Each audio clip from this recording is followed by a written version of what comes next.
ದಕ್ಷಿಣ ಕನ್ನಡ ಜಿಲ್ಲೆಯ ಶಾಲಾ ಕಾಲೇಜುಗಳ ಸಮೀಪದಲ್ಲಿರುವ ಅಂಗಡಿ ವಾಣಿಜ್ಯ ಸಂಸ್ಥೆಗಳಲ್ಲಿ ಸಿಗರೆಟ್, ತಂಬಾಕು ಸಹಿತ ಧೂಮಪಾನ ಮತ್ತು ಮಾದಕ ವಸ್ತುಗಳನ್ನು ಮಾರಾಟ ಮಾಡುವುದು ಕಂಡುಬಂದರೆ ಅಂತಹ ಅಂಗಡಿಗಳ ಲೈಸೆನ್ಸ್ ಅನ್ನು ರದ್ದುಗೊಳಿಸಲು ಕ್ರಮವನ್ನು ಕೈಗೊಳ್ಳುವಂತೆ ಜಿಲ್ಲಾ ಪೊಲೀಸ್ ವರಿಷ್ಠಾಧಿಕಾರಿ ಡಾಕ್ಟರ್ ಅರುಣ್ ಕೆ ಸೂಚಿಸಿದ್ದಾರೆ.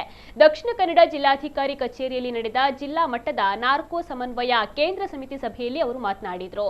ಶಾಲಾ ಪರಿಸರದಲ್ಲಿ ಯಾವುದೇ ಧೂಮಪಾನ ಅಥವಾ ಮಾದಕ ವಸ್ತುಗಳ ಚಟುವಟಿಕೆ ನಡೆಯದಿರುವ ಬಗ್ಗೆ ಎಲ್ಲಾ ಶಾಲಾ ಎಸ್ಡಿಎಂಸಿಗಳು ಪರಿಶೀಲಿಸಿದ ಬಗ್ಗೆ ಶಾಲಾ ಶಿಕ್ಷಣ ಇಲಾಖೆಯು ವರದಿ ಪಡೆಯಬೇಕು ಎಂದ ಎಸ್ಪಿ, ಶಾಲಾ ಕಾಲೇಜುಗಳಲ್ಲಿ ಮಾದಕ ವಸ್ತುಗಳ ವಿರುದ್ಧ ಜಾಗೃತಿ ಕಾರ್ಯಕ್ರಮಗಳನ್ನು ಆಗಿಂದಾಗೆ ನಡೆಸಬೇಕು.